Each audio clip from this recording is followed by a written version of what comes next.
Hi guys! Isa ka rin ba sa nagtataka at nagtatanong kung bakit ganito ang gupit ko? Yung kabila may buhok, yung kabila wala. Kita mo? Okay, let me explain. Yan, maliligo ako para malaman mo kung bakit ako nagpagupit ng ganito. Bubuhos muna ako ng tubig kahit malamig. Yan, pangalawang buhos.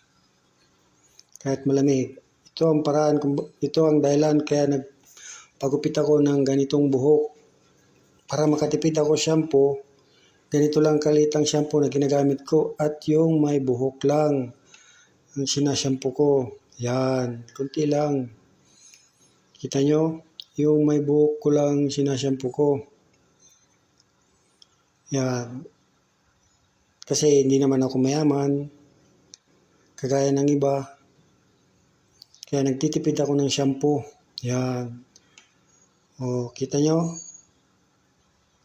Kunti lang nagagamit kong shampoo dahil kunti lang naman tira sa buhok ko. Yan lang guys.